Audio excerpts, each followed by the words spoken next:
Everyone welcome to our channel. So voting analyst చూద్దామండి. మీకు అసలు రోజు రోజుకి ఓటింగ్ అటు ఇటు అవుతుంది. సో మనకి మీరు చెప్తే నమ్మరు, ఒక మంచి పర్సన్ వెళ్ళబోతున్నారో అనిపిస్తుంది. హౌస్ అంతా షేక్ అవుతారేమో అన్నట్టుగా ఓటింగ్ పోల్స్ అయితే ఉన్నాయి మనకు.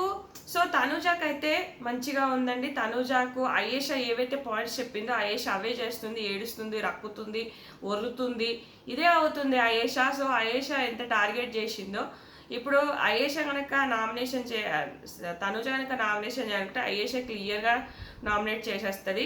అలాగే తనుజకు ఒక క్లారిటీ వచ్చింది, తను టాప్లో ఉందని చెప్పేసి. తనతో దువ్వాడ మాదిరిగిన అందరూ బాగుంటారు కాబట్టి తనకు అర్థమైపోయింది.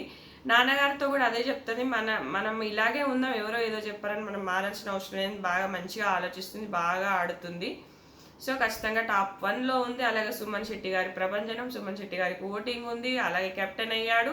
మంచి మనిషి, మంచి సోల్ పర్సన్, మంచి అంటే మంచిగా ఏ చెడు ఉద్దేశం లేని మనిషి. ఆయన ఓటింగ్ పడుతుంది. ఆయన సెకండ్ ప్లేస్లో మంచిగా కొనసాగుతున్నారు.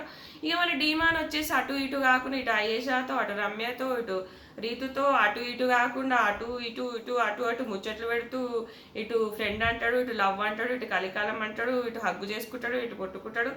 ఈయనదేందో ఈయనకి అర్థమైతలేదు. ఆ డాడీ అదేమంటారు వైల్డ్ కార్డ్ స్టాప్లో పూర్తిగా పడిపోయిండు. ఈయనకంటే ఒక క్లారిటీ లేదు. పవన్ కళ్యాణ్ నిమ్ముతో అదే చెప్తాడు.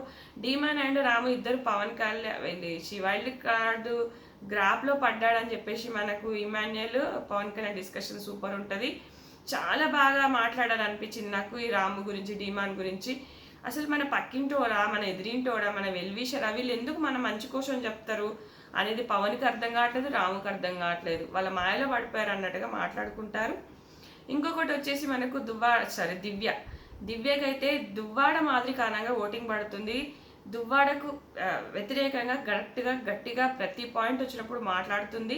అలాగే ఈ అమ్మాయికి వోకల్ స్కిల్స్ బాగా ఉన్నాయి కాబట్టి ముందు భరణి గారు వెళ్ళిపోతే ఈమెకు మంచిగా ఆడుతుందేమో అన్న ఇది కూడా వచ్చేస్తుంది. సో ఈ అమ్మాయికి పర్లేదు. ఇక తర్వాత వచ్చేసి 5th భరణి గారు. భరణి గారి నుంచి ఏమీ లేదు, నెగటివ్ కంటెంట్ అంటే రావట్లేదు. ఆ ఏడుపులు పెడబొబ్బులు అది తప్ప.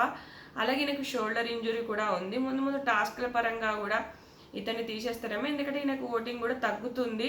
ఎందుకంటే ఎక్కడ కాంట్రవర్సీ ఏమీ అవ్వలేదు. ఎందుకంటే ఈయన వెళ్ళిపోతే కూడా అరే ఈయనకు బాగా ఓటింగ్ కూడా ఈయన ఎట్లా వెళ్ళిపోయినా అన్నట్టుగా అయిపోతారేమో అన్నట్టుగా అనిపిస్తుంది. లాస్ట్ రాము రాథోడ్కి రూరల్ నుంచి ఓటింగ్ పడుతుంది అబ్బా నాకు అనిపిస్తుంది.